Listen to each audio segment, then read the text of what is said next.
Following guidance issued by the governor regarding the open meeting law, this public meeting will be held remotely. Individuals wishing to participate may do so using Zoom video conferencing technology. To join the meeting by video using a computer or tablet, you may click on the link, and to join by telephone, call the number and enter the meeting ID and the passcode, and the meeting is being recorded. Okey-doke. Great, thank you. I'm assuming that we have one residents who are looking to bring up any additional information, unless you do, Paul. But this is something we do just at the beginning of things. And I am just looking for Paul McManus's revised letter there. Let's take a look and see where it is.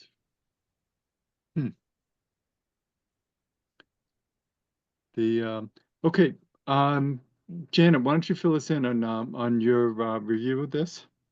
So Paul was the third party reviewer on this, so not involved, but Okay. I don't recall seeing Paul's McManus's most recent letter. What was the date on that went out? January 2nd, he sent that. I'm sorry, January what? January 2nd, he sent, same date as is on there. He sent it that same date by email. And he sent it to all of us? Yeah, he sent it to, I think he sent it to me, you, and Paul McGovern and Deb Anderson, and then he sent it out to all the commission members. And you must have been on one of them. so it was on January 2nd, and it's a revised revision to an earlier email. Right, from a September 25th version. He met with Deb out on the on site there. They reviewed a number of the flags.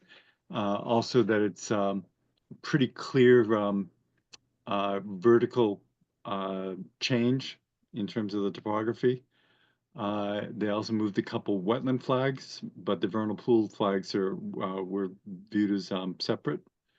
And according to Paul, his feeling is, and his professional opinion, that the revised wetland delineation flagging accurately represents the wetland resource areas, the state and local BVW boundaries, and the state and local vernal pool boundary.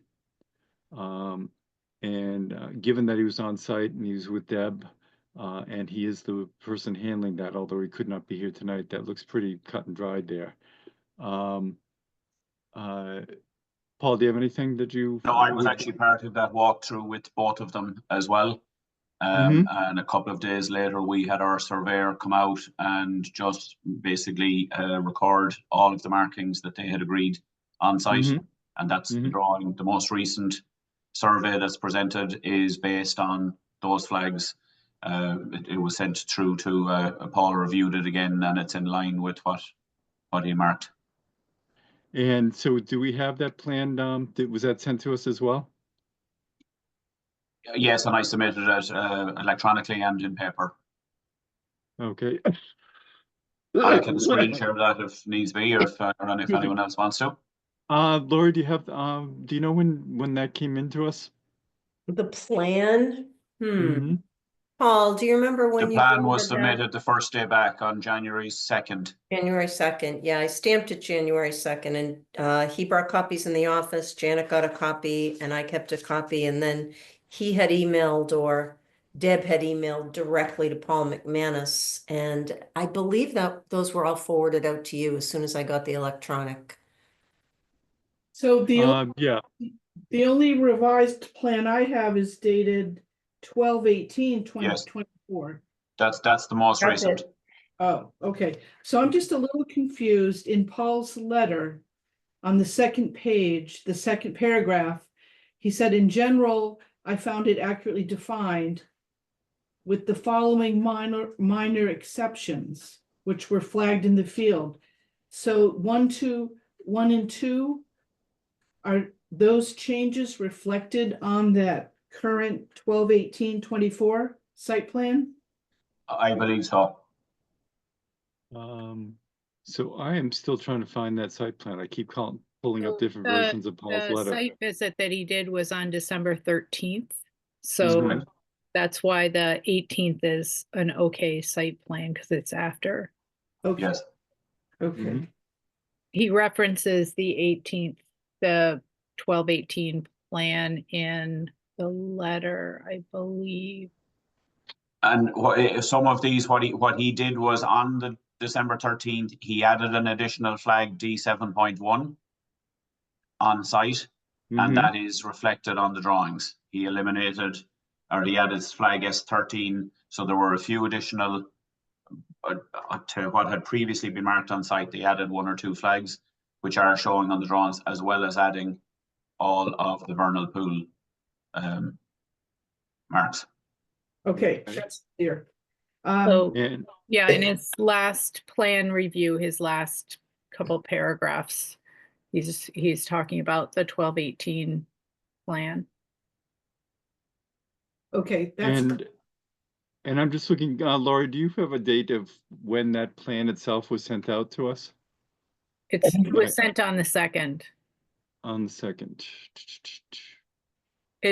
It's she sent out the plan and then she sent out Paul tag teamed on top of it. So you're probably seeing Paul on top of it. Oh, I see. So let me see what I have here. Okay. Yeah, I so just it's pulled all it up. one, it's all one Yep, I thread. just got it up. Yep. Thank you. the other thing I noted, Paul, when you attended our November 20th meeting, and our discussion on this, was just a revised plan was needed based on a site plan. But I had also requested, a very brief, vernal pool delineation report with the findings. So that would have been like a narrative, just explaining why we are now approving a vernal pool delineation out of vernal pool season. And I had thought you had said Deb Anderson would be submitting that. I have not seen that. Let me, I don't recall that, apologies, and Deb is on another meeting this evening in another town, so that's why she couldn't be in attendance. But I can speak to her on that. Okay, it's just that it would be, generally, our regulations require the delineation be done during the vernal pool season. And so just for the record, I think we need some kind of rationale explaining why we're approving this out of vernal pool season. Can we provide you guys with the rationale as to why you're approving it? Yes, absolutely. That's what she's asking for. And I think one of the clearest ones is that there's a clear elevation change, basically Yeah. like a top of bank, that makes it easier to delineate even outside of vernal pool season. I think Go ahead. and also we're familiar with this vernal pool. I Right. think I think the situation was for Red Robin, it was delineated within the vernal pool season, and they identified the obligate species, but Mhm.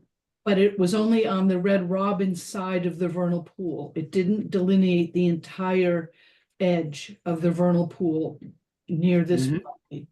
So, Right. So that's what these new ones do, and they mention it, or Paul mentions in Yeah. his letter That's what I was going to. that it was a clear elevation change that seemed to correlate with the earlier vernal pool in season and just carry through as you move further up the site there. And I think that's the type of letter that we're looking for, that just lays out that rationale, so we have something in there. I think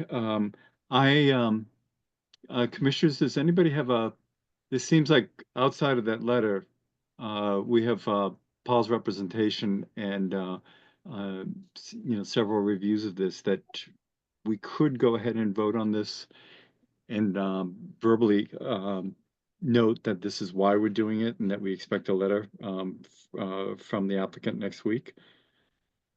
Does anyone have a concern about that? Okay. And is that something that you can get us, Paul? next week? Yeah, obviously I'm at the mercy of my wetland scientist with regard to timing, but there's no issue getting it. I just, Well, and I assume this time of year, this is not holding you up anyway no, it's not. for that? I just don't Okay. want to commit to saying I'll have it in the next few days. I need to talk to Deb. I don't know what her workload is like currently. That's all. So I don't expect it will change much if anything were to change, but especially given I recall being out there that there was a top of bank floating around here that made this pretty clear. Also, it looks like Paul, in terms of some of the reflagging, so at the same time, because of the sweet pepper and stuff like that, he was able to change a few of the wetland, the BVW lines, and all that seems appropriate. Does anyone have anything to add here? Mm-mm. Okay. So I will entertain a motion to close the hearing. Moved. Oh, we don't have time. I We know, don't we have Tim, time. so that's why I'm looking at you, Amy. Oh, motion to close the hearing. Second, Thank you. All in favor? Sarah? aye. Anna? Aye. Amy?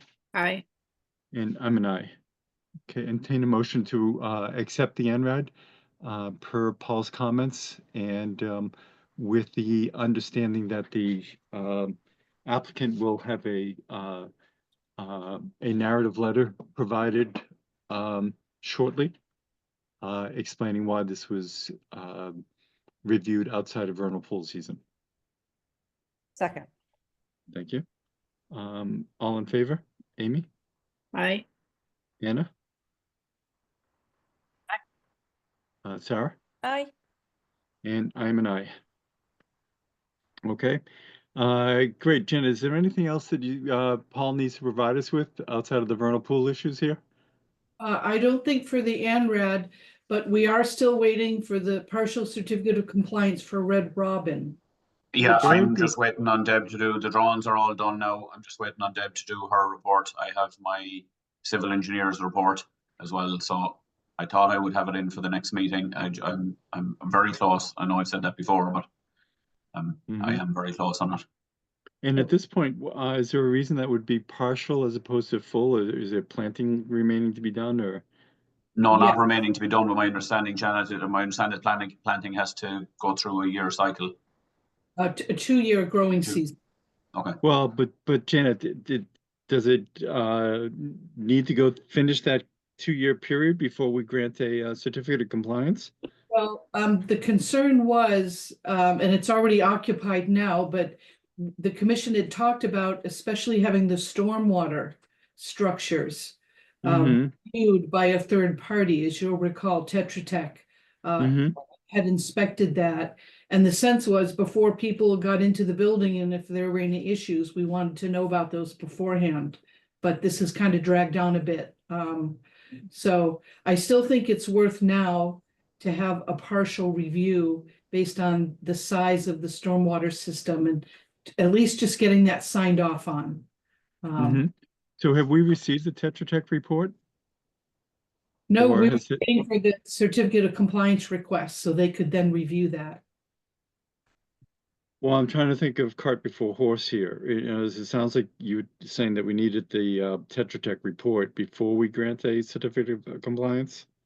Well, they would be doing the certificate of compliance review. Because they reviewed, they were the third party for the stormwater system. And that was the key disturbance within the buffer zone. Right. Okay. So I was maybe a little confused. I thought you were saying that we needed that we needed the review before they even made their certificate of compliance request. And you're saying that they should happen together? Yes, so if Paul can get us that partial, so it would be everything but the plantings. Yeah. Then there's also some outstanding signage and bounds, but that can wait. But get all the structure. We would want to have because they can do that now. Yes, and then Tetra Tech would review that for the commission. Okay, excuse me. So Paul, is that clear? Yes, Clearer? Okay, then why don't we, and have you, communicated with Tetra Tech, or do we normally have Paul McManus, lead that, or, is Tetra Tech aware to be expecting this? So it's in the order of conditions that Mhm. the applicant would pay for all costs for the certificate of compliance review by a third party. So I have not been in touch with Tetra Tech for at least a year, but and I'm not sure No, if it's my question is really a housekeeping one. Who contacts Tetra Tech to let them know that this is, something that's desired? Paul, were you using your engineers to communicate with Tetra Tech originally? well, I would assume that's something that would come from you guys. I Mhm. may not be correct in a way. I have no problem. Tetra Tech were out during all the construction of the stormwater system and did all their examinations and all their testing on that, Mhm. and wrote reports each time as it was going in. But I would have thought if they are to sign off, I get from Janet that we send in our application and that triggers getting Tetra Tech back on board to do their final, whatever they need to do for their final review. that's right. I have no problem contacting them if that's appropriate. Okay. And have you sent that application in? No, I'm just waiting on one or two final documents to get it in. Got it. Okay. Then why don't you contact Tetra Tech to let them know that you're ready for them to come in to do that final.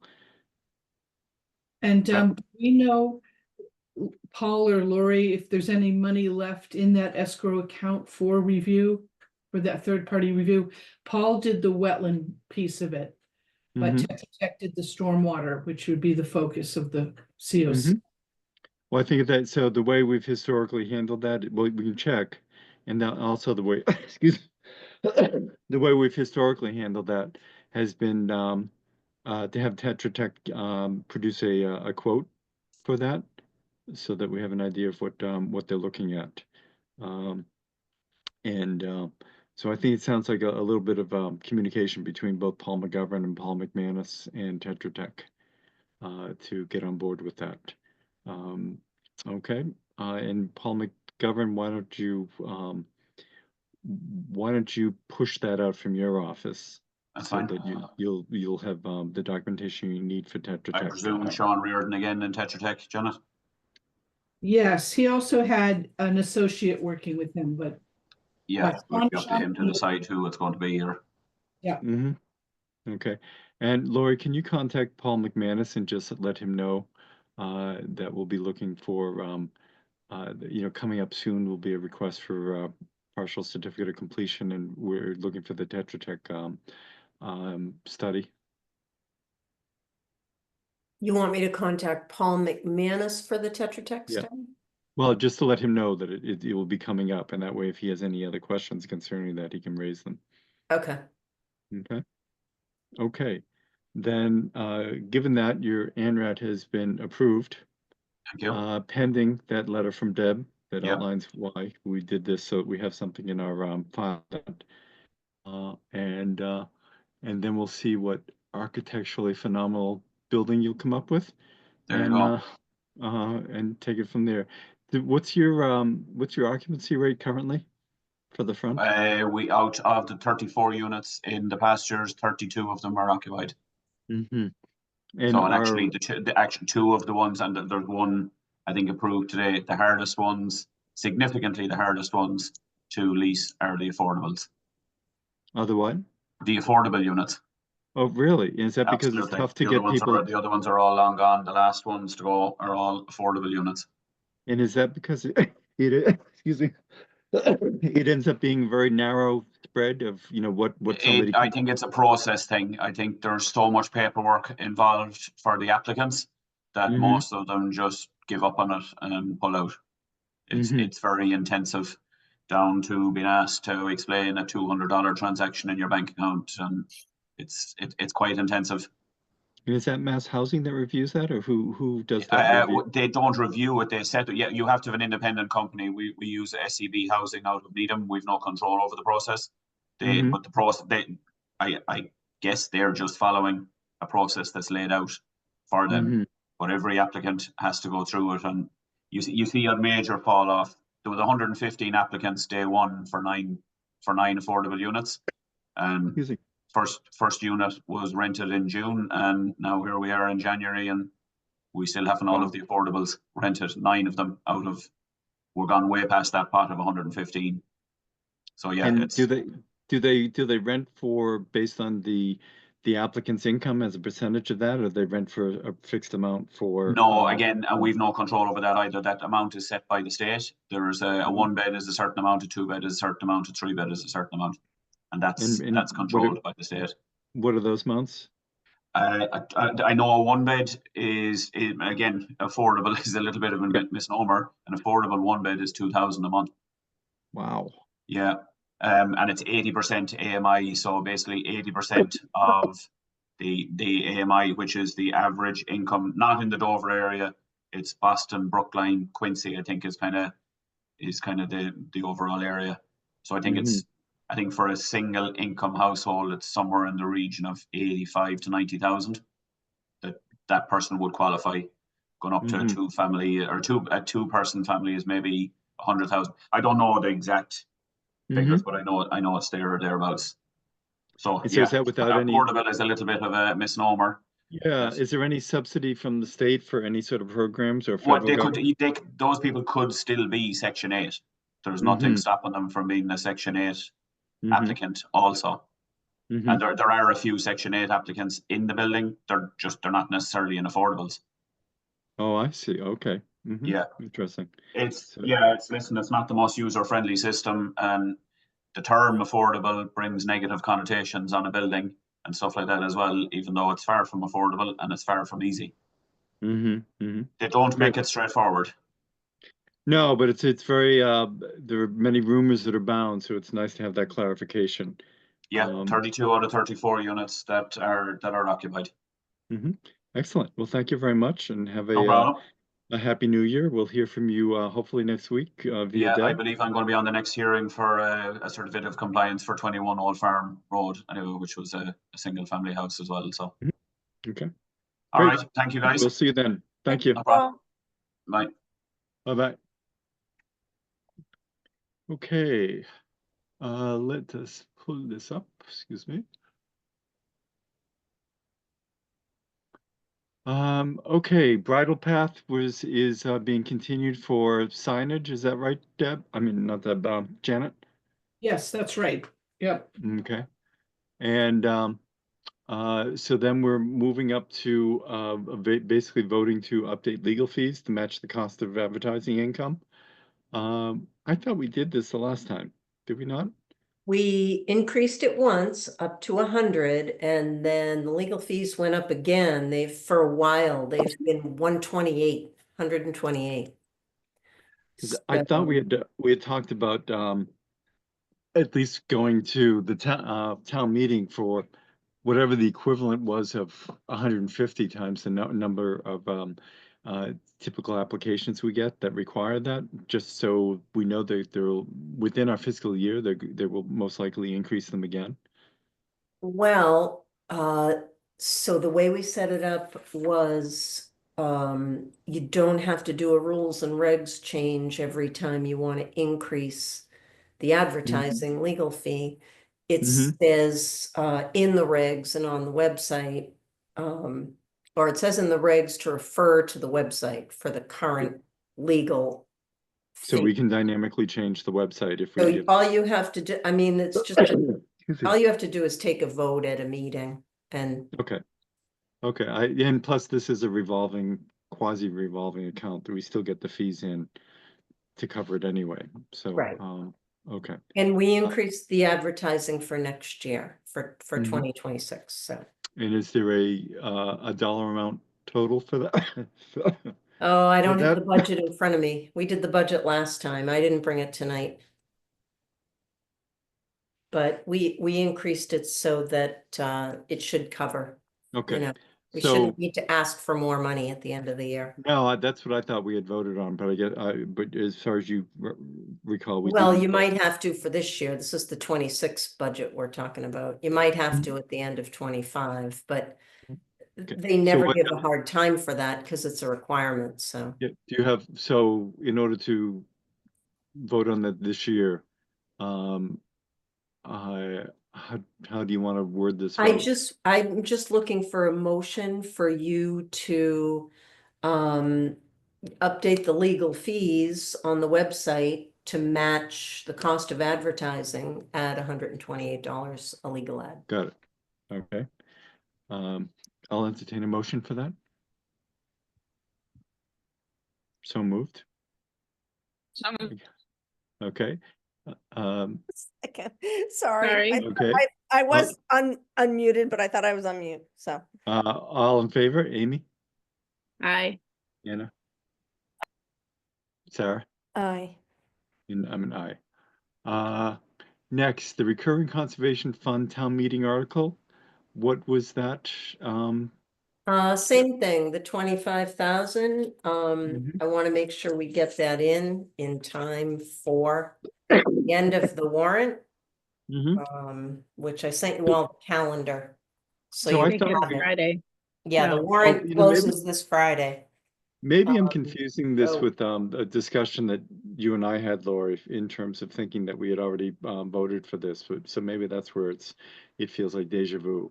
I So don't we're I think it was discussed. I don't think there was an actual vote. vote. And I Okay. don't know how it's gonna work this year with the new town manager, but I would like to get the write-up in and the fact that you voted Yep. by the 10th. I don't know if he needs it by then or not, because it's recurring. Wasn't this the discussion about bumping up the budget and then we decided to keep it down?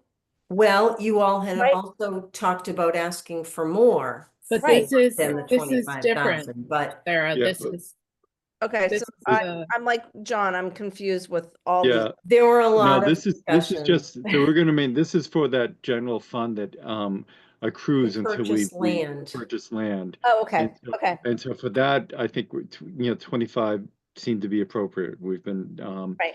and then something will come along. So I'll entertain a motion for approving the same $25,000 conservation fund request. second, Okay, and all in favor? Amy, I Anna? Aye. Sarah? aye. I guess I And can vote on this one. We always, Why? Because of I DLC? can't vote when we use it on DLCT properties, but I can, Right, so to- until we to get get to an actual piece of land, yeah. okay. And then we go dragging Jim in just so he can make that vote. And Um, sorry to. I miss him. go back- Tell I him to didn't- show up. Can we, can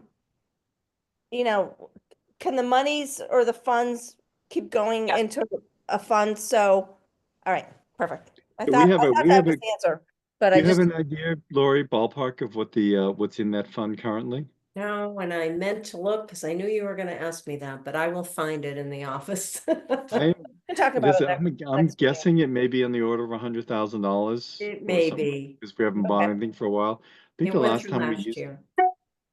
the last time we used it was it Brody or was it, do you know, Amy? The last time we used it, the Yeah. church lot. Oh, yeah, but. Oh, We okay, bought a great. CR on the church lot. Yeah, at Snows Hill. Now, how much was that? How much of that did we use? You recall? I don't remember, 25 or 50. I Yeah, think. so, okay. It so- wasn't a huge amount, but, Mhm. and Sarah, you all have the CR. Mhm. And we need to mark it up so that we can get it back to Sarah Stewart so that they can make all the changes that, Mhm. and we can get it submitted to the state, because apparently the state's actually caught up Oh, So- okay, good. on CR. So Good for if them. we get it in, it won't take forever to. So Lori, did I see via the email somebody coming in for a perk test for 18 Pine Street? 88 Pine Street. 88. Oh, it was 88. Not, oh, I thought it was 18. Yeah, so I got that because it's next to Olson's Pond, Mm-hmm, which DLCT owns, so I Right. got it because we're in a butter to them. But But that's not the church, that's not the church lot. no, this is across the street. Got it. And it's Okay. actually down the street from the church lot. The reason that I wanted to make sure that Janet and you all knew about it is that they want to put this well in, and I think it's less than 15 feet from a perennial stream. That is the perennial stream that feeds Olson's Pond. Mm-hmm. And I'm a little concerned that that putting a well in that close to a perennial stream is gonna disturb the perennial stream, and we won't have a perennial stream anymore. I think it's a valid concern. I think generally these wells are so far And- below the stream that it's. I know, but Yeah. you know what the footprint is when you put in a well. Mm-hmm. No, but I'm also thinking this is at least a 1 acre lot, correct? It's a couple acre Like lot. I a mean, couple they, of- So but the- they're saying that the only place they can put it because of constraints, when this is a Board of Health application. Mhm, mhm. So, Like, maybe we need to know what those constraints are. Yeah, we'll have to see a well, plan. it's not even to us, but I want to make sure that we knew about it because it's work within in a riparian. I Oh, think, no, I mean, we'll get notified. We have been notified, but We have. Jen, Lori, go No, ahead. I got notified as DLC with my DLC. Right, hat. right. See this funny little hat, right? Right. Mhm. Super Put long the hat. DLCT hat on, and I was As an just abutter. like, when I looked at it, I was just like, holy crap! And as DLCT, I care about keeping the pond healthy. Sure. So So, Lori, you that's- had your hand but raised. Do you have? I think as a Concom, we should be worried about whether or not we're Well, gonna we have should. another it should- stream that we have to Well, number one, it should certified. come in front of us regardless because it's, they're looking to do something within the one would think. buffer. Next Yeah. meeting. So, It's an okay. NOI for next meeting. okay, Okay, perfect. So just to clarify, you're talking about 88 Pine, is that Yeah. correct? Okay. I forwarded you an email that there's a Board of Health hearing on it. That's why I'm like, it seems backwards to me that they're getting a Board of Health. They're having a Board of Health hearing before the Concom hearing, but Mhm. what do I know? Excuse me. Let's see. Board of Health on Monday and I can't go because I'm having I'll dinner. be in touch. I'll call Jason, the Board of Health Director, just to let him know this is before us. But they do their own thing. And then we do ours, but he just always makes sure at least it's coming to us before they hold their hearing. But Mhm. it was not a complete NOI application. They didn't put in the buffers. They did not identify the perennial stream either. Uh-huh. And also the delineation is out. It was done in July, but we only received it now. I have not been out to the site, but we do have our winter delineation policy. So Mhm. they have to request a waiver, which they haven't done to that. And And- well, and it's like you can see it on Mass Mapper and it's USGS. So how do you miss a perennial stream that's in Well, we'll find yes. out. Is it Janet, could you tell if it was a homeowner or if is it a builder? Or It's it's so not this clear. is just it's for a well replacement. Oh, That's replacement. Yes, Okay. and it came from Cheney Engineering and Deb Anderson delineation. But Mhm. But how do Okay. you, when you're doing a delineation, how do you miss a perennial stream that feeds a pond? Well, Yeah. that we may have to bring that to Cheney's attention. Is this Um, something that's in process already? Yes, No. it's good. the Well, no, hearing we hasn't haven't. started It's yet. We been haven't started submitted. it. Because And I was going down some street, I don't know if it was Pine Street or, again, I'm all over the place, and I saw a big well being drilled recently. I Um, saw one today on Farm Street. It must in- be farm. in- It must But have it's been- in Medfield. It's in Ah. somebody's front yard Oh, that's what it was, right? and it's a big ass mess. So It's a that's why I big- was just right. like, Right, oh my God, 13 feet from a stream? No. right, Okay. right. So, Okay, sorry, we digress. okay, then, there was an annual report, that Lori had, written Lori- up. Lori has a question? Before we so okay, start okay. that, can we just finish the vote on the town meeting article Concom fund? We just needed. No, oh, for the fund. I thought we, Didn't No, we we vote had that? first and Yeah. a second. Oh, but I we got don't think stuck. We had a vote. I thought we still voted on it. Anyway, so for the Concom, Town meeting article. recurring Concom fund for $25,000 per year. Did somebody make a motion for that? I seconded it. There was Yeah, a You yeah. made a motion. motion. I made the second, then we motion. were discussing if Amy was gonna vote and she wouldn't. No, vote. she You Oh, did no, vote. I did We vote. voted, we did the whole And vote. then I that realized was- maybe I I should missed vote, all but- of you saying. Sorry. Yeah, no, So so you that all was said voted. yes. Yeah, that was voted yes. Okay, sorry. Sorry to confuse you. Okay, and then That's we're okay. on to the Conservation Annual Report. Yeah, Lori sent out a version, and then Janet had sent out some changes to expand what it is we've been doing. Did everyone have a chance to review that? And Amy had some comments too. Mhm. I'm not sure I if didn't- which version I printed out, to be honest, but whatever I read, I thought was fantastic. So, but I could have Mhm. read a shorter version versus. I the didn't longer. read, I don't think I read Janet's, but I'm sure they're fine. I don't Mhm. know. Do you want me to? Well, my question there is, Janice was, added some comprehensive aspects. I just didn't know, do we have a size limitation, Lori, on that? Do you know, or? well, we do. They like us to keep it, pretty much, the same length. It didn't add too much. I just had a problem with the numbers. Mm-hmm. So the first thing was, I don't know if you want to go through it or if everybody's good with it. There was a little bit more added to the second paragraph about Janet's work with the different committees.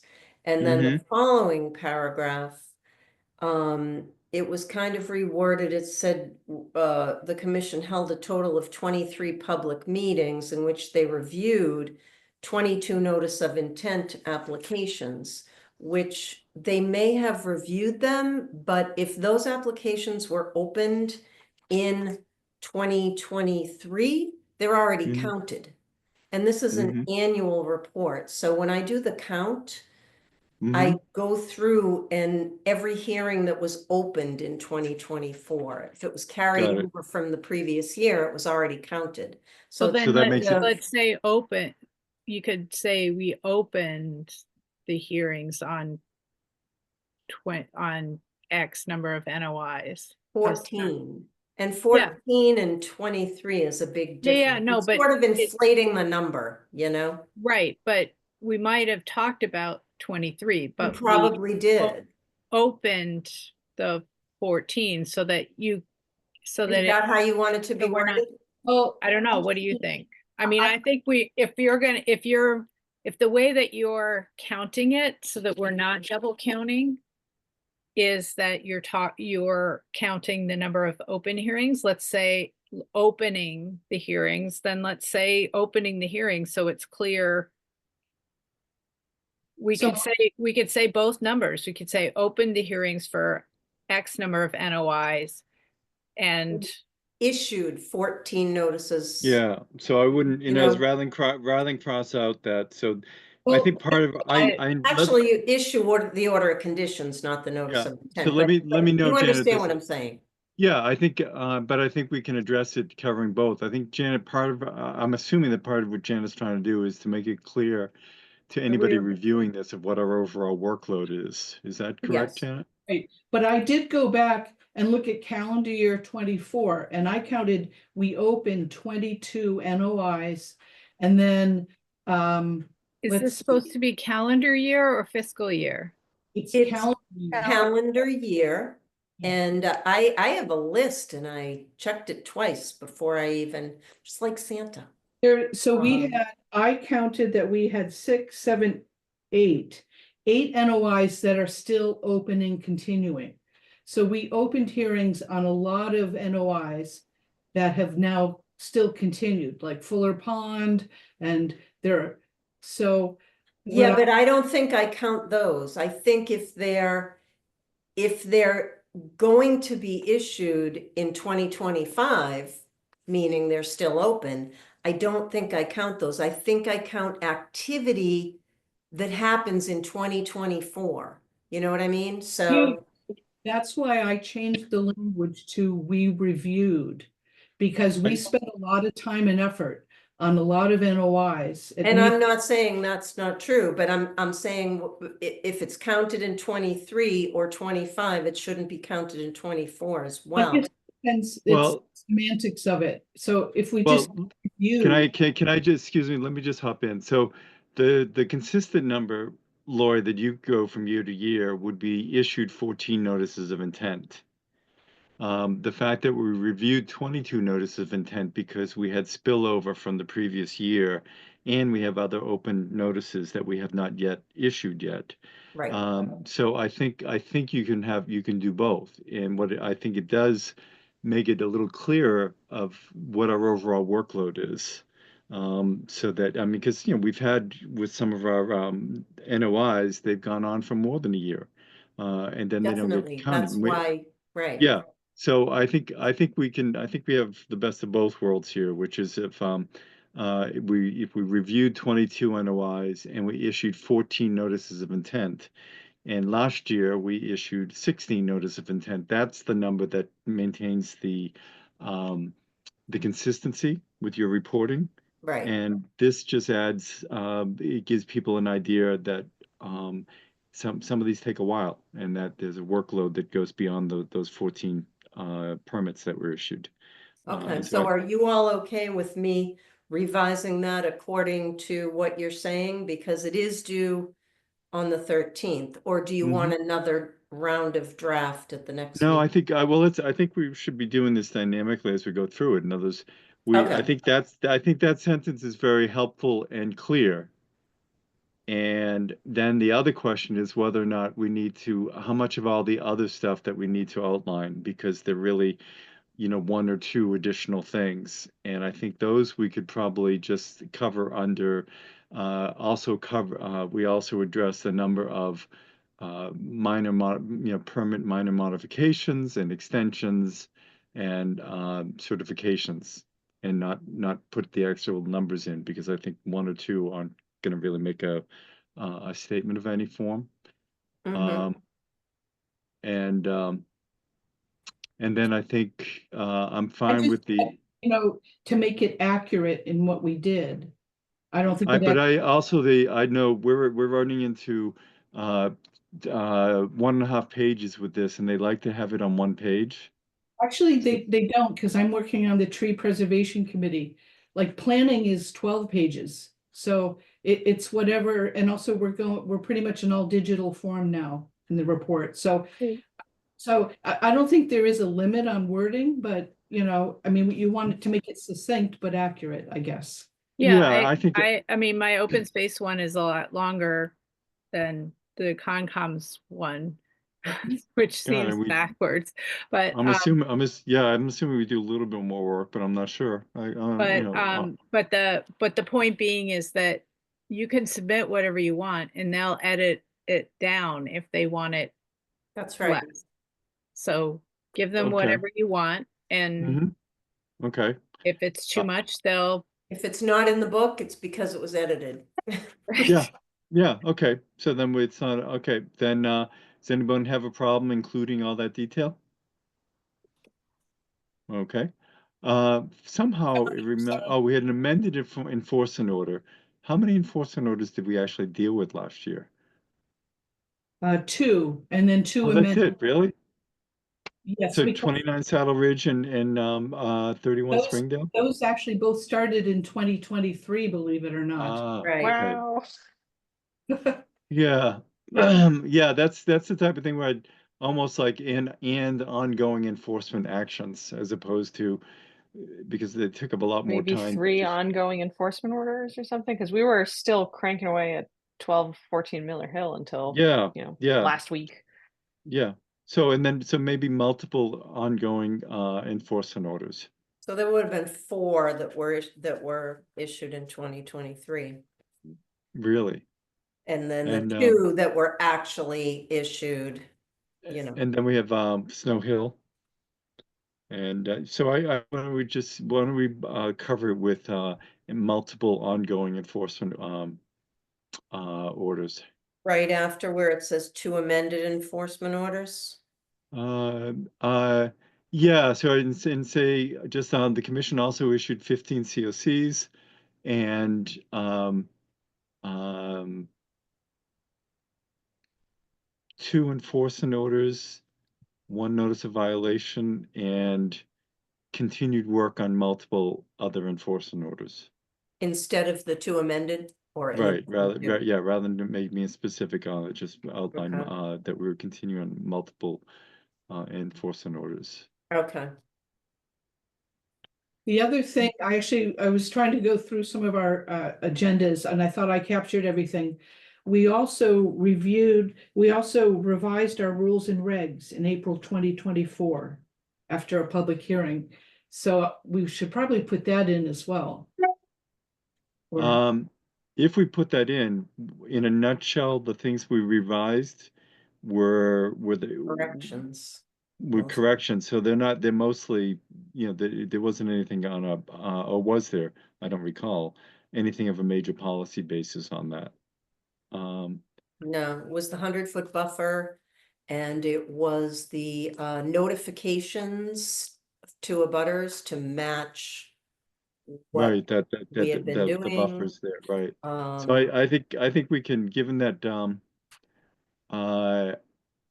that was pretty much administrative as opposed to a rule change. I'm okay with leaving that out. Because it's something that we probably should have taken care of the year before. And so let's see. And then the other aspect, we have the land management work group to replace a stream crossing crossing singular bridge. Question on that. I would Yeah. love to send a photo of the bridge. Can we include that in our article, or do I need to submit that to the photo contest and go, please include? You know. can, if you want to forward it to me, I can send it to the report committee. Mhm. Because Okay. they said if anybody has photos. Did you Great. take it from like lying down so the bridge looks like it's a quarter mile long? I took one from an angle where you can kind of see the whole thing, and one from like standing in this stream, so you've got the crossing. But it was Because not you that wet sent that us day. Pictures too. You sent us some pictures too, but. Yeah. Yeah, Yeah, so I've got a if you go whole ahead, album. yeah, if you can go ahead Yeah. and do that, send it to Lori and then she can Okay. figure out where it goes. Can I just back up a little bit to the previous paragraph where the acres, I always look to Amy to give me the right number Right. on that. Mhm. And Amy and Anna both had some input on that. Yep. So I just want to So, make Amy, sure you I have the mentioned right number. Is it 600 in 2024? Because we really can't count the fryer that hasn't gone through yet. That'll be on next year's report. Is it 600, Amy, for 24, or is it? Yes, it's 600 without Fryer. Mhm. Okay, okay, because, okay. Fryer's 12. And It's Anna, is that what you had, too? 612 with Fryer, and it's Fryer is 12. So Okay, so it's 600. Mhm. Mhm. Everybody Great. agrees with that? Okay, Okay. thank you.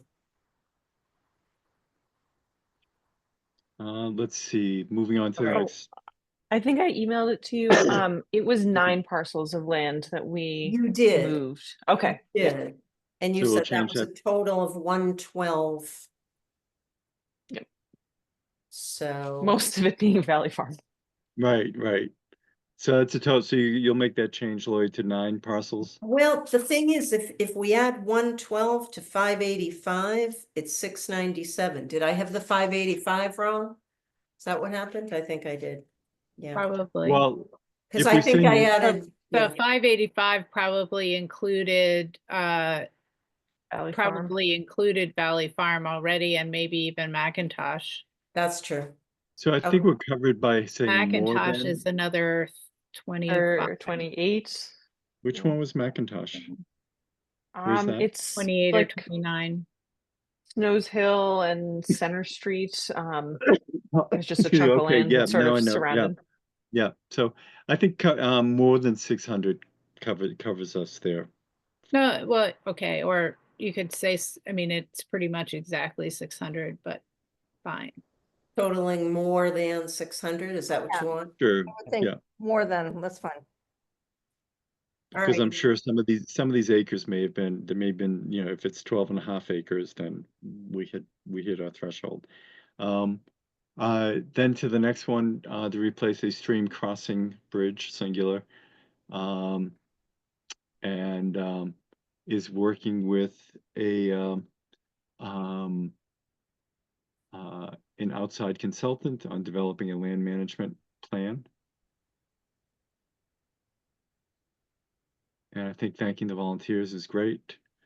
And Charles River gives people an idea. Excuse me. And then I think the rest of that works. Anyone have anything else they'd like to add? So Or subtract?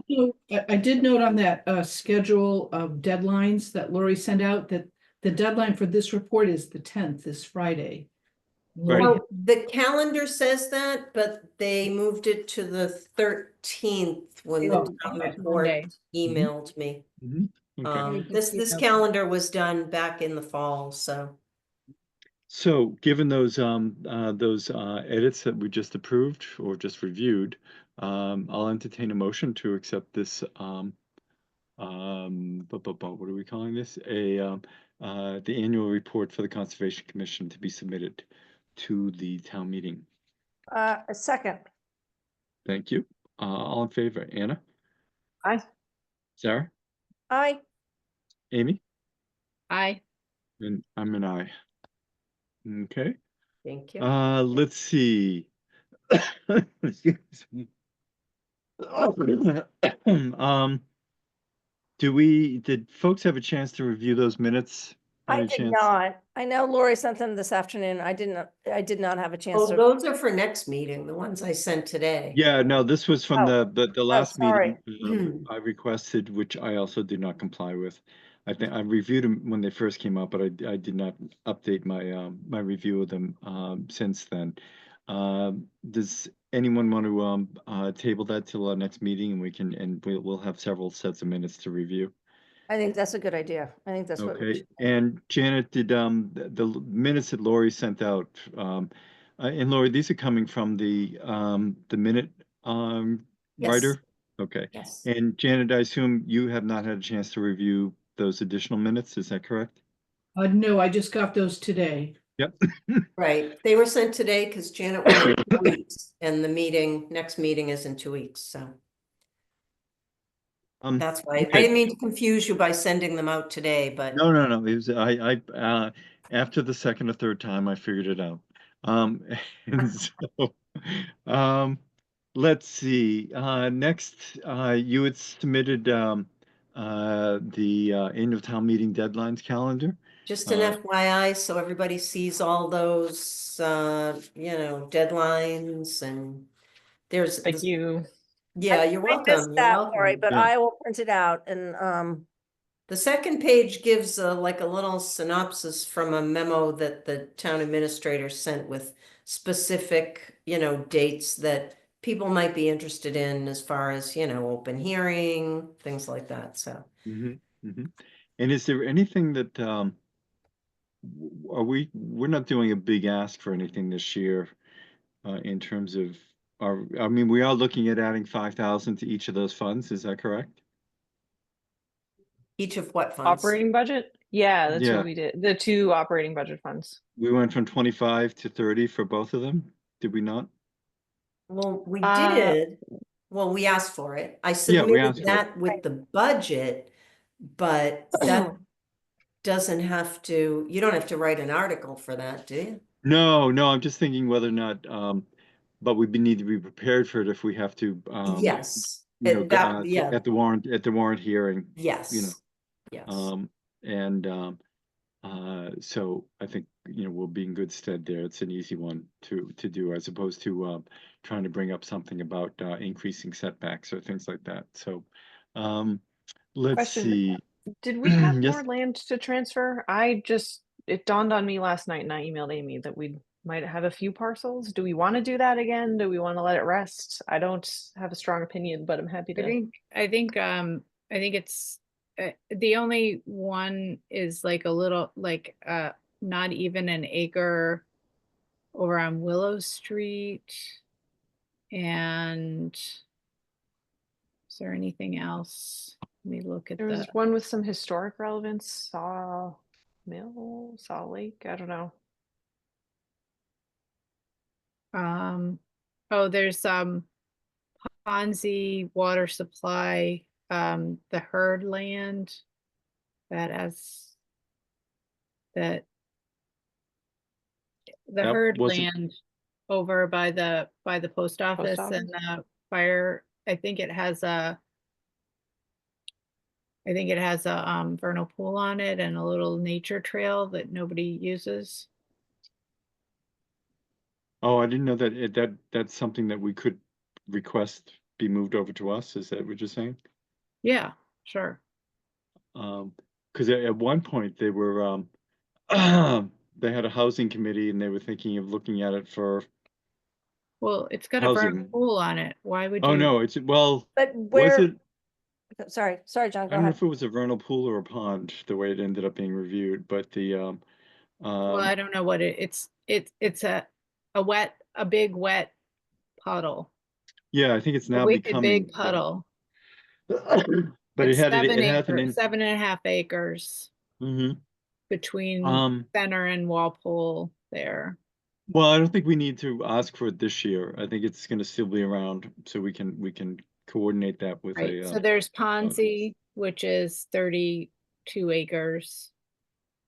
And that's not part of ours already. No, we left that one on the table last time because it already has a deed restriction for conservation or water. And what we were talking about was taking away the or water part, and that made everyone a little sketchy, a little uncertain. So we could do that again. We might not want to I think tackle it right now. it's you know it's virtually inaccessible. At some point a number of years ago, we went around to several of these parcels, and we couldn't. There's no trail in. We couldn't get in there. Well, Ponzi is not inaccessible because the upland part is contiguous to Haven Street. I think you're thinking of Greg, which is GLCT land, which is What's next to Kate Faulkner's on the Ponzi. right? That is Ponzi. Yeah. That's, I mean, it may have street frontage, but it has overgrowth that. Oh, there's nothing you can't do anything in there. I just don't want, a deed restriction for conservation and water doesn't necessarily protect it from housing until it ends up under us. That's all. Well, let's take that. Let's review that rather than rush it, because I think one of the concerns is that somewhere down the road, well, we got a little feedback just when we started thinking about water, was that the town may want to have access to something for downtown water or to get off Well, of. they already have the well right on Haven Street there. They have the water supply. They have 6 acres of water supply land that goes over towards Trout Brook there. But wasn't that the water supply land that tested for PTFEs from the mobile station? It's fine now. Is it fully down to Ooh. 0 now, or? I believe so. Okay, so let's rather than making a decision on TBE. the fly. We made a lot of you money And on it. I'm being the police. It's 8:35. Thank you. So no, which is why that's another reason to avoid Sarah's No, I mean, I approbation. think Anna, we can do this next year. It's just I Yeah. would like to not just say, oh well, it's protected. Let's ignore it fair. because it's I'm all not. for letting this sit a year too, especially especially with all the trail easements that are gonna be contentious. Right. Or Mhm, possibly mhm. contentious. I think obviously you guys probably have an ongoing list, right? Mhm. Of Well, I had a So I- big list and Anna took care of most of them. There's just those three left on it. Mhm. Okay. Okay. so Well, that then, yeah, that gives us one of our goals for next year then. Excuse me. Let's see, Anna, land management work update. We did nothing of significance other than celebrate the New Year's. We're planning on having our next meeting in a couple weeks. And everyone really liked the trail day, so we'll do another one of those probably February. Mm-hmm. So Anna, I was gonna actually put a little blurb in the open space town report on the land management committee. And I didn't mention your first trail workday for volunteers. And I was thinking I could say, if you'd like to help with trail projects, please email. And it's Yes, that would be great. trails. Trails at Dover the town Mad. website. Yeah. Okay. but Mhm. Anna I make also sure it was trails. I couldn't remember. we did have a small trail maintenance group meeting. Yeah. So tell I think the rest of the committee did we- about. We didn't talk yeah, about did we talk about? Oh no, we canceled that last meeting. Oh, I forgot. It was right before the meeting we canceled. No, that was a really good meeting. We got the four of us usually on it, plus Sarah and Amy, and we talked about and I do have an update. Thank you for reminding me. We talked about the signage we want to put up, the general issue of people don't understand that there's a order of precedence and right of way, and horses always come first because no one wants a spooked horse. So despite John, what you it might- was a good meeting. It was Greg yeah, kind of representing the mountain biking group and Anna and myself. So it was a great meeting. Oh, yeah, and I great. have a note. We want to put up what were the signs? We wanted to put up right of way signage. Amy was the one who And made those signs for me, and I don't know where you can find them or buy them, but some private Just- property signs. So I just think we're gonna Google. look into, yeah, You know. Well, we're gonna find some. I just Googled it and I was offered many things to buy. Mm-hmm. So Well, we basically, do, we have a management fund that, That's so. where I got all the images. I just stole them off of the various it was a very productive meeting. We were all on the same page. I mean, I think from my perspective, wearing multiple hats like Amy, sometimes people get upset when certain people clear trails that certain people think that are horse trails only and blah, blah, blah. But I think we all kind of came together and we are going to be more Excellent. happy group. So did you Yeah. say it was Greg who was representing mountain bikers, or who? Yeah. Yeah, it was Greg representing mountain bikers, Mhm, myself representing obviously equestrian.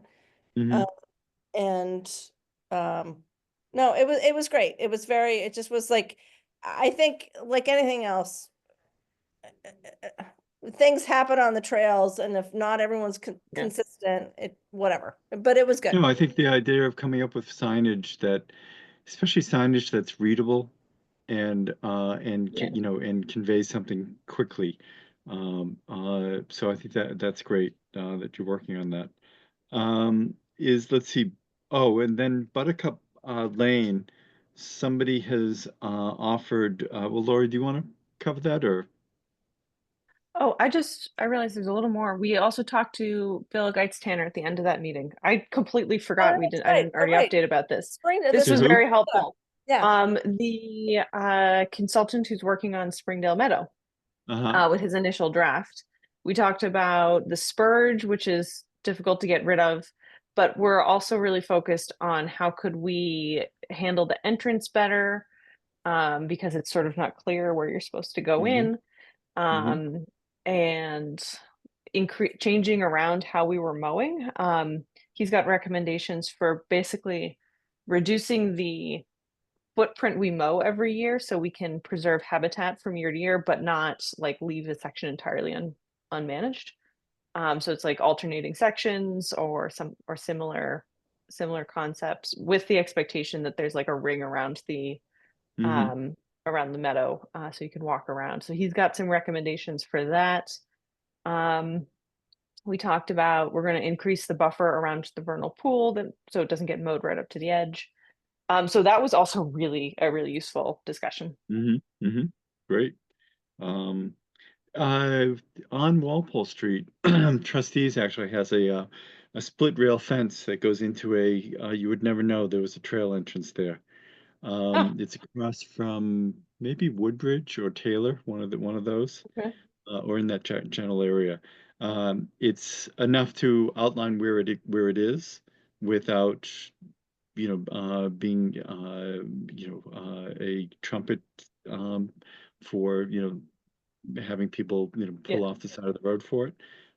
So I think that might be, something to consider. And you can just give it a couple sections that arc in on either side. So, sort of funnels people right into that area there. Yep. Okay. Let's see, Lori, Buttercup Lane. We got a over the transom offer.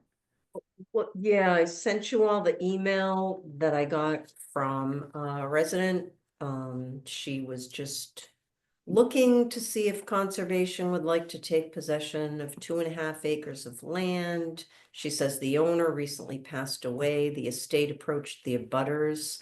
They do not want to purchase. She says it's unbuildable because it's mostly wetlands and there's an MWRA easement running through it. It's valued What at number is it again? 78,000. I'm sorry. What number again? Did she give me the number? I don't know if she did, because I saw the email, but hold on. Let me see. It's, well, by looking at the assessor's maps, I think it's map 2, parcel 83, because that is 2.6 acres and it is mostly all wetlands. So I was just kind of, that's the only one. Oh, the one that's not 2.6 built. acres. Yeah, it says, B4. I'm just looking at it right Yeah, now. B4, exactly. B4. I And don't know. does it have any frontage on any of the roads, or is it just an isolated Well, piece did of I land? send you guys the map too? I'm saying it right now, but I don't really know. I'm looking on Mass Mapper and, oh, there's 2 of them that don't have. It's Yeah, between Turtle Lane and, No, Butter- I know where Buttercup Lane, I'm looking at Buttercup Lane. I'm just trying to figure out which lots don't have houses on them. But I don't think this one does. It's Oh, well, okay, so It's the only between, one that doesn't. yeah, between 17 and 7, yeah, Yeah, and and it's the Mass GIS says it's 2.5 acres. oh yeah, no, it's 2.5. So that looks like that's a nice little lot. Um, let me just take a look. We'd love to have it. Are they gonna give it to us? That's what I well, was she gonna said say, donation, right, so we'll take it. Yeah, but I don't know if because there's they that lot approach on the Turtle abutters- Lane. If they Right, approach the the back. others to purchase, then I don't know if they'll be. It's virtually worthless to the owners. Buttercup Lane is a homeowners association, and they don't want to take possession and keep paying property taxes. And she's really just looking to see if the commission would be interested. Yeah, Yeah, I think it's a So- nice little neighborhood open space, sure. well, and it looks like, is there a trail that runs off of Buttercup that then goes to the, no, it looks like it goes through a house. I think that's The easement, that might be the yeah. I don't, yeah, in the NWRA, right, And are you only interested if it's a donation? yeah, I Okay, would think so. I just want to make don't sure have I any get the money to facts buy right. it. I did, No, there's no leverage, there's no reason for us to buy it. Right. It's not buildable anyway. Right. Nice tax Well, to- it is kind of intriguing because then there's a lot that it backs up to on Turtle Lane. Which belongs to the person at 3 Turtle, like across the street Oh, from. is it real? Oh, okay, yeah. So it's his viewscape, so he'd probably be happy to give that to us too. Mm-hmm. All right, So I'll let her know. Maybe Well- she can attend a meeting and talk a little more about it, or bring it back to her association and discuss it. I just told her I would send you the info and let her know. I So, Mhm. do think it'd be worth a little bit more of an ecological review of the area, make floodplains. Because if we own a pocket and it floods onto someone else's property, there could be some liability for the town there. And I think in the past, if it's not buildable and it's small and it's not a trail connection, there's been some concern about, well, what do we do with it? Is there going to be maintenance, that kind of thing? So, those are just things to consider. And I know when I served on the commission, we had, and I'll try to dig that out. So this is going back like 7 years ago, but we adopted a policy to evaluate possible land acquisition. And it had a number of considerations. I'll try. I don't think we ever adopted it, Janet, but okay. I think we looked at it, but I don't know as we ever got to adopting it, but that's whatever. But I know No, I that think- we but- do have a process for looking at lots. So we would be interested if they're exploring it, if they're interested in giving it to us, but if they're not interested in giving it to us, then it's a moot point, right? So, Mhm. But it's an interesting thing because it may be one of those leveraging things, only hopefully at no cost, because there may be tax benefits to the grantees or the grantors, that the lots on the other side along Turtle Lane, the triangle lot, there's a long trapezoidal lot, and then a small lot right down by Dover Road. Whether the people who own those lots would be interested in giving them as well, and then you'd have something contiguous there. right, the if it's an estate, there won't be any Yeah, there's no, tax Mhm. benefit to her donating it, but Right. if, But I was thinking about the other ones across the street or behind it there. yeah, no, I Yeah. think the ones behind it, it's definitely worth, if we do get given this one, it's worth approaching those to see if they would be interested in Mhm. being. So there is, Thank you. I just want a time warning. It's 8:45. We still have Yep. Janet's agent report to go through, so. So there's also, in the worst flooding that I can recall years ago, Turtle Lane actually flooded over, the street. That wetlands there, of course, the main cause of it was the Charles River, so it wasn't necessarily the wetland there, but just to let you know that it has flooded before. Whether that, as we get further along, we can check town council and see what liability exposure we have. I mean, I really think that, this is a very important wetlands to be protecting since it is floodplain probably for the river. So, Mhm. we're by preventing housing going in there, we're protecting the town too, Mhm. Right, and potential 40B. I don't know. It's pretty wet. Looking at GIS. Yeah, I don't Um, think the state would let anything go No, in there. and it'd be Too interesting to close see to what the the river too. yeah, and what the contours are. So, but anyway, I think it's worth following up on. So I appreciate that. Let's see. Moving on, we have Janet submitted an invoice for December. Did people have a chance to review that? Yes.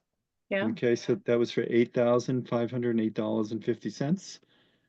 Moving in the right direction for our budget.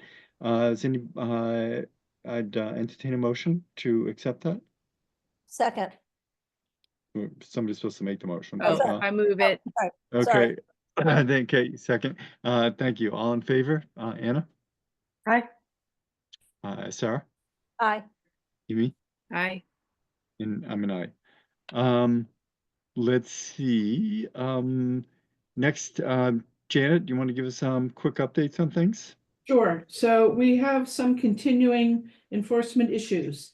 21 Ridge, we issued that enforcement order a year and a half ago. And as you'll recall, there was debate from the owner, whether it was jurisdictional. Back in May 22nd, the Concon confirmed that the enforcement order needed to be complied with, but we didn't give a deadline. And we discussed this at the several past recent meetings. And John and Lori, I think one of you were going to follow up, or John with the owner, to set a compliance deadline. Because this is really dragging on. Right. I'll be honest, I haven't done it. The weather wasn't, there's not much happening in the next few months, but this is also the time to get them on board so they're ready for the spring. Lori, did you send anything else out? I knew there was a billing issue there.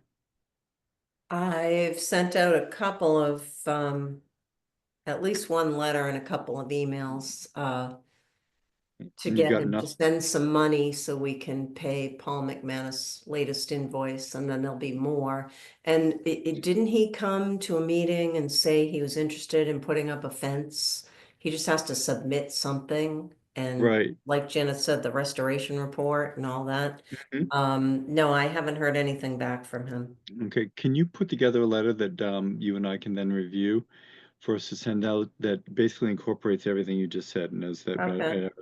you know, our last meeting with him, we noted that we may be amenable to a fence, but we need those plans and we need a restoration plan as well, and let's set a date for that. And then also a second paragraph that outlines that we need to be brought up to date on the monies owed the outside consultant. Mhm. So just to clarify, we issued an enforcement order which required that he delineate the wetlands or the jurisdictional areas and identify tree removal or other, disturbance. And then he was supposed to come back to us with that. We'd evaluate it, or Paul would, and then have them do the restoration plan. And perhaps fencing would be part of that. So Lori, I would just attach the enforcement order that outlined everything he was supposed to do. Which And was, ask that that be that all those items be addressed in his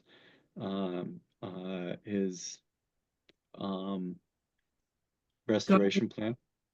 no, so we're not ready for the restoration plan yet. So it's like a two-step process. Well, okay, that these need to be addressed before the restoration plan. However, I would say that we need this to be completed and in front of the board before April 15th or whatever our meeting is for them, so that we have that gives them season to delineate. When's our delineation time frame open up, Janet? Well, it is weather dependent, and I think Goddard has been out to the site. So I'm not sure if they need that much time. I think they have all the observation. I think they have observations. I don't know if they have measurements. Yeah. And I knew it was going to be very difficult to get a tree count. Excuse me. But I think my point is that we need this, that the last date that we want to have this would be the middle of April, and that we will start we will review the option of fines if nothing is submitted by April 1. But again, I just wanted to, I know it's open to weather, but do we have a particular seasonal date that regardless that wetland delineation can start? Let's see, let me just look at the regs real quick. It's let's see. Let's see, it's December 1st through, I think, April 1st. Okay. So part of it is the reason I'm asking is we can't require him to do things that are that he's going to need to do outside of that time frame. So Lori, why don't you, let's work this letter up. We can review it next week, and we'll correlate the dates, and then we'll come up with that. But does anyone have an objection with us threatening a fine at this point, since we haven't received anything from him? No. Love to have somebody finally get a fine. Right, One day. right. Well, the irony is we're basically back at the status quo ante, unfortunately, working with Goddard and trying the route that they tried just brought them back to the beginning, and it just ate up a lot of time here. So it's frustrating. Okay, and then 31 Springdale, where do So we stand on 31 that? Springdale, they did a delineation, they have submitted a restoration plan, but they were back before us on, November the 6th, and we said the deadline was January 3rd, a revised restoration plan, and we did not receive that. Okay, and that was to get additional plantings, as Paul had mentioned. And was there also some input on 3,000 square feet of DLCT land that was not fully addressed? Is that correct? Yeah, there were like 6 items that we needed. Okay. Lori, if we can get a letter out, just reminding them that that date has passed. And that we I would give them a new deadline date, otherwise this is gonna keep going. So let's get a submission before the end of the month. Or actually by the end of the first week in February, just given our Well, meetings. I mean, they had 2 months from the Yeah, last. they were supposed to. Right, but by they time took their Lori gets, own freaking but- sweet time even getting back to Stephen after he emailed them by the saying, time Lori gets the letter out next week, they'll be getting it by the middle of the month. And the question is whether, and then they have to submit something to us. So we can ask for the submission before the end of January, but we can't get them on the agenda until February. So, Yeah, but- so let's go, okay, we'll go, we need a submission by the end of January, a revised submission. and they only responded to Stephen after almost a month after he emailed them, and they were supposed to contact him. They didn't contact him. I had him send them an email, and it took another, I don't know, 3 or 4 weeks for Will to respond to him. I mean, granted, it was the holidays, but still, an email's really not. Well, why don't, let's I mean, all the figure that out. email That's- said was, we hear, I mean, basically Stephen's email said, we hear you have a violation, sorry to meet in these circumstances. Can we talk about it? And, they Will emailed back, yes, very difficult circumstances, whatever, and but No, I mean, it's all very civil. It's just but takes they got forever. delineated, the area that was cut that's not on his property got delineated. Let's do this, and then the next, if we have to threaten, is whether we can make a roundabout threat that DLCT may be considering legal action. Or in order to forestall a neighbor from, proceeding with legal action, it behooves you to get this wrapped up. Yep. So let's get this out next week again, Lori. You and I can touch base on it, and we'll set those deadlines, and then we'll decide how that goes along, whether or not we want to incorporate that DLCT implied threat or not on that letter. Okay. Let's see, 14 Rural Drive. Yes, so I copied all of you on the correspondence with Corrigan. He acquired this property. It's my understanding he's rehabbing the house. Approximately 12 trees came down. And so will be submitting, let's see, they were submitting the wetland delineation and identification of the trees. I can't remember what the deadline was. I think I gave them 3 weeks. If that gets in on time. 36 Wilsondale, Bobby Keene's property. I received an email from the neighbors this past Monday that they saw about 7 to 8 truckloads of gravel coming into his property there. I sent him an email, we've had this concern, what's happening? And he said he's brought in gravel from the 143 Dedham Street project. That he's looking to store, is that correct? Well, I don't know if it's temporary or permanent, but it doesn't really matter because it could be altering. Yeah. And I sent him a follow-up message saying, you know, there was more information we need to determine if there's an impact and then schedule a site inspection. I gave him the deadline of yesterday at 5 and have not heard anything. Okay.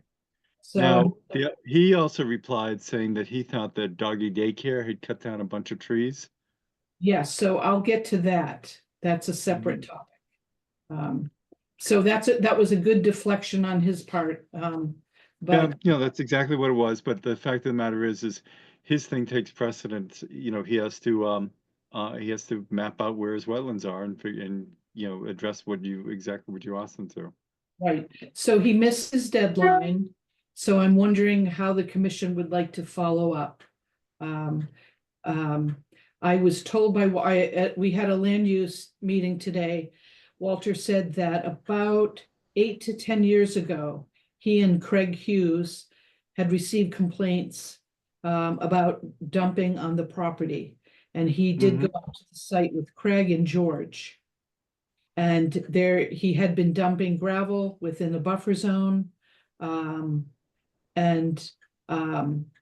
He also said that Bobby Keene ended up suing Walter for trespass as a result, but that was Oh, yeah.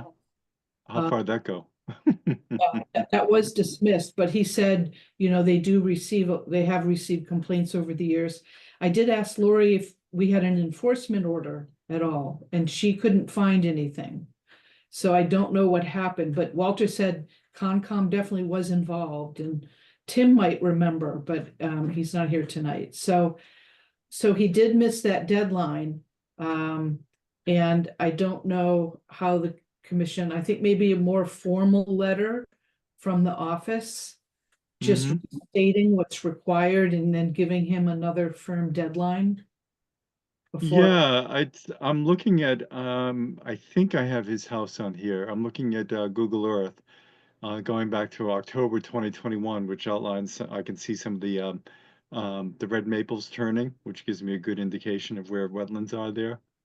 And so there are some things relatively close to his house. Oh, yeah, And there's a wetlands. lot of wetlands. There is significant wetlands on both sides, very close to the driveway. Yeah, and the irony is between there and Dedham Street, there are not many wetlands, even though it looks like there would be. But Oh, there are. yeah, no, they're up by Dedham, but there's a big chunk where there aren't, at least according to what I'm seeing for leaf color and stuff. Yeah, why don't we'll get a more formal letter out, noting that this deadline that you offered, Janet, was directly from you, correct? Yes, and it was just to get information. It didn't say you're gonna have to do anything. It didn't accuse him of doing anything, just that we received reports. Please provide more information. Right, so information of distances from, excuse me, from potential wetland and wetland vegetation. Right. Okay. And maybe requesting that he attend our next meeting to discuss further as well. I mean, it would be good to have his response, so we have more information to go on, but this could be a major enforcement situation, so we want to handle it, you know, consistently. Yeah, I just say Lori, if you can that's another letter to draft up, and the other thing is if you can check files to see if we had Yeah, I anything did. filed. I looked and I checked email after Janet asked me to look for an enforcement order and I couldn't find anything. Checked in the files and I checked email and there's nothing in my historic email, you know? Usually I can type in an address and if something's in there, it'll come up. So Janet said, send a letter and tell him his requirements. I don't know what those requirements are. What am I putting in the letter? Is it everything from her email? Yes, exactly from my email. Yeah. And that the deadline for responding to Janet has passed, so we're now issuing this letter, a formal letter from the office to respond, and we will need him to make himself available at our next meeting. Now, clearly the wetland, his driveway goes through this wetland area. What I don't know is how far around his house. There are non-wetland areas in that, whether or not he it's hard for me to imagine him trying to do something on the way in, but well, Well, that's I why think we what need we also clarification. have to be careful of is that he abuts the Bean property that we own, Uh-huh. and I wouldn't put it past him dumping in. Mm-hmm. We'll Not super careful. I'll put it, he built my barn. no, He's no, not attention super to detail careful. is not a historical No, behavior of his. So I'm still pulling pieces of God knows what out of the fill that he used to backfill a little bit of my foundation of my barn. It's like, well, you're supposed to mhm, use clean fill. This doesn't look yeah. very clean. Mhm. So let's it's funny because even the most updated Google Earth that I can see, there's really no cleared area around his house. So I don't know what he has there. And he may have a couple hundred yards from what it sounded like, but I'm not even clear where he can put it. He So put we'll it in Bean. That's well, what. but even being, well, I'll have to look and see exactly where. I'm not looking at Mass Mapper right now, so I will. Bean's just to the left of his driveway. Mhm. Once you get Uh, in past yeah, the because pork chop. everything is pretty treed in there. So even to dump it onto Bean is heavily treed. So I don't really know. All right, it's 9:07. Yep, thank you. So okay, that's 36 Wilsondale Tree Preservation Revolving Fund. Okay, just a couple other things I'm gonna sneak in before going on to the rest of the things that aren't that Sarah, important. is that okay? It's not on the agenda. Cool. Um, I'm just trying to keep us in line. yeah, I want to go to bed early. so these are things, so generally the public meeting law allows if something comes up that wasn't on the agenda, but that is important, it can be heard. It's not a public hearing or anything. Uh-huh. The first is Eversource Chestnut Street Bridge. Wanted an extension. We required that they submit an NOI for their Mhm. restoration work. And that was due on January 22nd. But we got an email and I copied everyone on this. They said they're not gonna be able to meet that. They have to coordinate with DOT and DEP. So they're requesting an extension to February 19th for that NOI. I don't see a problem with that. Do you, I don't Janet? either. Like, No, but I think we should, that maybe there should be a vote, just approve extension. I will entertain a motion to approve the extension to February 19th for Eversource. Second, second. Okay. Amy, aye. Anna, Aye. Sarah, Aye. I'm an aye. Okay.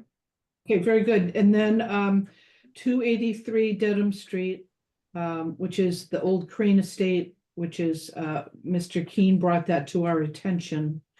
And Doggy Daycare had a special permit from the ZBA to have business there. Mr. Keene indicated he felt there were some trees that had come down. And I'm just wondering how the commission wants to handle that. Again, perhaps a letter from the office just indicating we received a report and we're just asking them for more information. Mm-hmm. Well, Yeah. I don't believe that, I mean, it used to belong to Mitchell Berman when the 283 doggy did? daycare was using it. That's They what And I, then, He Right. bought it from Mrs. Right. Crane. and then did you say that Mitchell sold that property then? He sold it over the summer to the Longs, who live on Strawberry Hill Street. And so the Bermans no longer own it. And I'm guessing that doggy daycare doesn't use it anymore, but I, I don't know. You could certainly contact doggy daycare and find out if they're still there. I haven't seen the cars. I go back and forth to Needham all the time. I've Yeah. not seen I doggy. haven't seen them in a long time, actually. Right. And to some extent, I would be surprised. I mean, I am looking at an aerial photo of the place, and it does look like there's more trees than I would expect, given that Mary had, pastures there at one point. Yeah, But I'm still seeing a pasture there.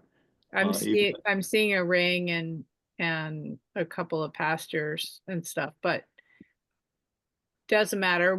If somebody reports trees being taken down, we should find out about it. But I'm just saying that there's I think I sent you, Janet, the name of the lawyer that's on that's the trustee for the Strawberry Hill properties, that I believe is probably the correct person to contact about 283.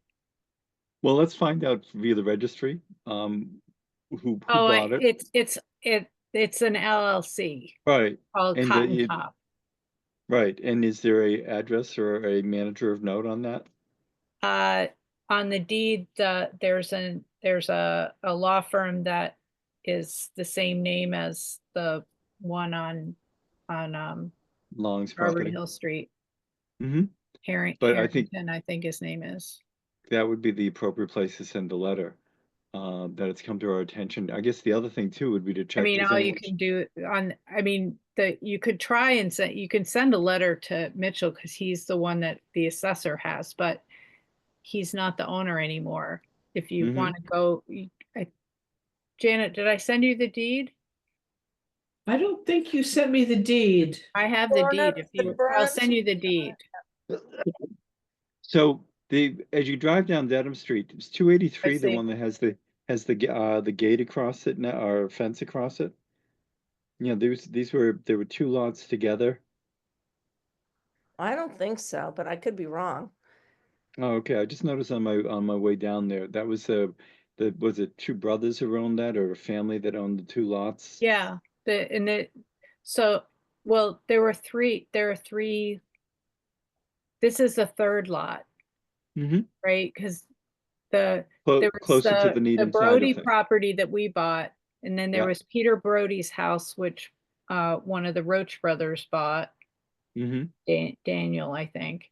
And then there was the sister's property that the Bermans bought, that's in Sam's name, and then there was the Crane property that the Bermans bought that was in Mitchell's name. So why don't and the other thing would be to check with Walter to see if anyone has pulled a permit for this property. Oh, yes. So I met with Walter today, and we went back and went through the file. So no one has pulled anything. Okay, and the last thing I can get off of Google Earth or Pro is February of 2024. So it's a year out. So this may have happened, sometime in the intervening time. Excuse me. So why don't let's get a certified letter off to the LLC address. And just Lori, you can run that by me as well, but we've been notified by neighbors that there may have been tree cutting on this property. Could you please, since there are extensive wetlands and this abuts conservation land, please respond. Okay, great. Okay. Let's see. So the new stormwater bylaw allows people, if you have to take trees down, you can provide mitigation on site or compensation. To do that, we have to have a tree preservation revolving fund. So I've been working with Kevin and Val. So there's going to be a warrant article to that effect. And we don't have to decide now, but once the motion language is set in April, I think this is a revolving fund that we also could use when we have trees that have been removed and they can't mitigate on site, they could put money into this dedicated preservation fund. I think we've sort of been kicking this around a little. So just a Mhm. heads up on that. We don't need to do anything now. Mhm. Interesting. Okay. And what's the cost per tree if you know, for if you're over excuse me over a certain threshold, is it Yeah. as onerous as Concord or is it I'd have to look, I don't have that right in front of me. okay? So I'm just curious to see Yeah. where it goes from there. Yeah. Okay, next. We took a middle road. Anna mentioned we had a meeting with Bill on the Springdale Meadows Land Management Plan. I talked to him recently.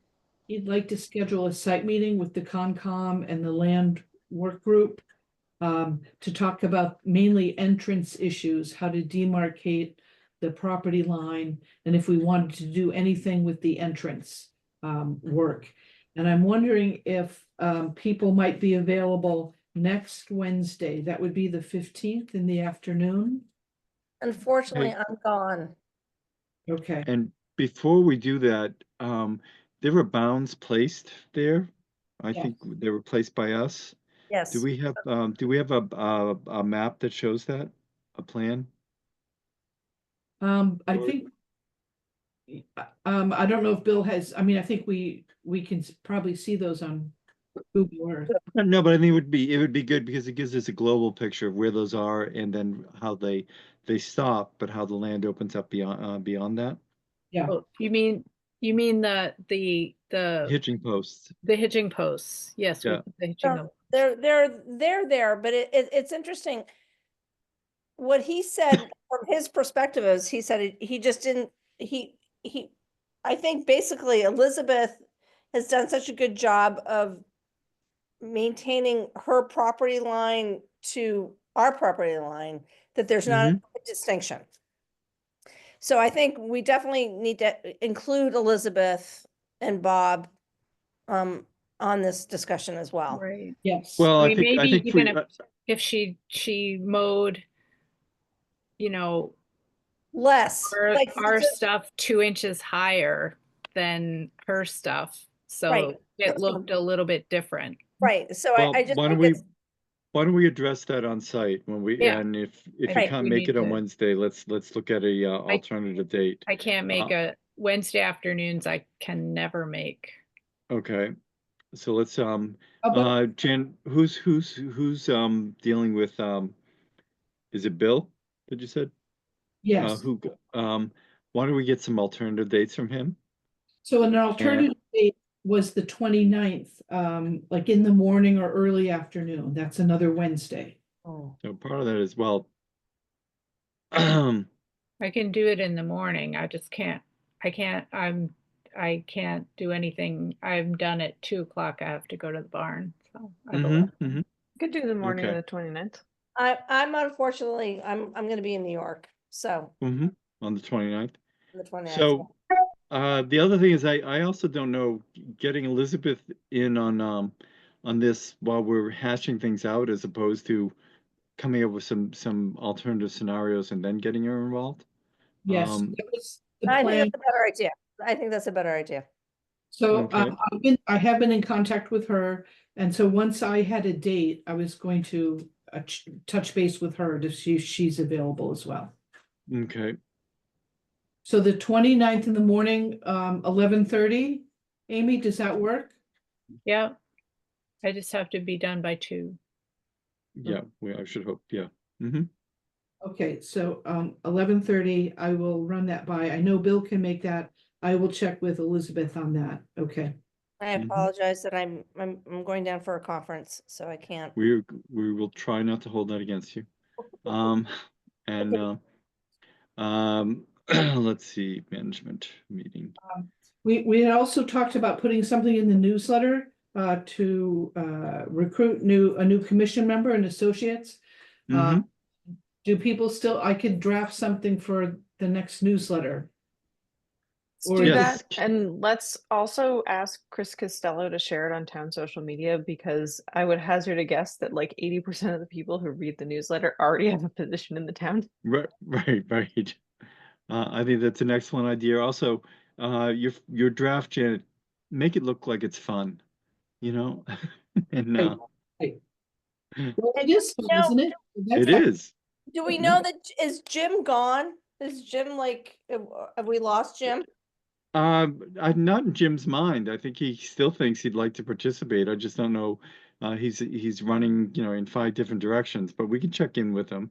Well, But yeah, I think one of us can post on the Dover Ma Facebook group too. I mean, it doesn't Yeah, have to That be, works. we That should, works. yeah, no, that's another one. Yeah.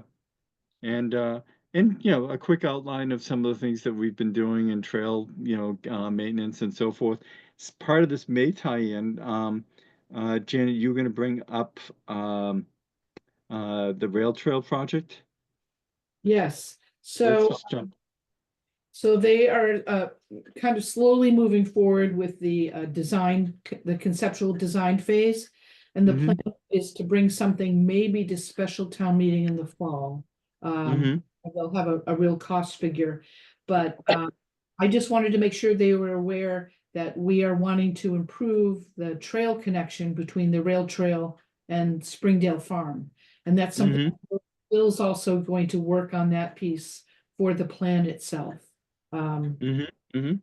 And they hope to have a February or March public meeting on the rail trail.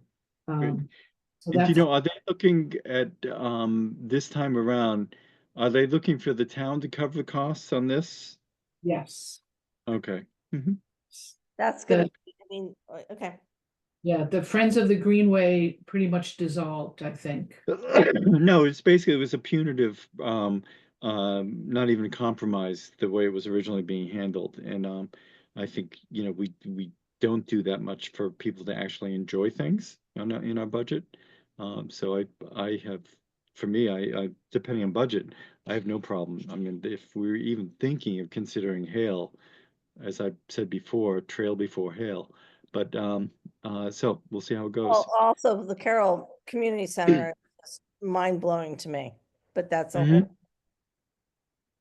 So, so we skipped over the 12, updates on 12 and 14 Yeah. and 34 and 38. Right, so you all received a copy of that 2024 monitoring report. I don't know if people have questions. And whether we want to have them come in maybe in the spring as they continue their invasive work and see how the plants go, or maybe we want to have a site meeting out there just to, kind of observe things, but Are we going to be getting monthly reports or just reports when they actually do something out there at I this point? believe they are submitting monthly reports at this point, yes. Okay. Why don't we give it a few months so that we, when we do go out, there's actually something to see. Right. So I'm thinking, in April or May visit would be But I do appropriate. think, John, I agree with you. I think it's important for all of us to have a site visit. Yeah, no, I think it helps reinforce the fact that people are looking after it. It does seem like the people that he hired have been doing a pretty bang up job once it got going. So it'd be good to get out there. Okay, and then And the last piece is the Massachusetts regulations under the Public Land Protection Act. Those are being revised. mhm. And I know MACC is going to be providing some guidance, and they're asking Concoms to submit comments. So if I can get around to that, I'll send that out as a draft for your review. Yeah, and so basically, for us to even understand that, if folks have a chance to look at CMR 52, just to 97 to see what it is it's addressing currently, that may give you some background. Okay, on that. and that's it. Okay, does anyone have anything else that they want to bring up? No, not too bad. Just an hour longer, but I still think we got a lot. Well, I think I'm teasing. no, I understand, but I think well, the land management work group thing went on and on and on. No, I'm just kidding. Oh yeah. But the 8:10 to 8:30 was a little wishful, but Anyway, we covered a lot of stuff, and we're still getting out at a reasonable hour. So thank you, everyone, and Happy New Year once again. Happy And New Year. we'll I hope you feel better, John. thank Yeah, I you. feel better. I'm going to bed, and and then we'll see you in a couple weeks. Okay. Night. Night, everyone. So hearing no objection, the meeting is adjourned.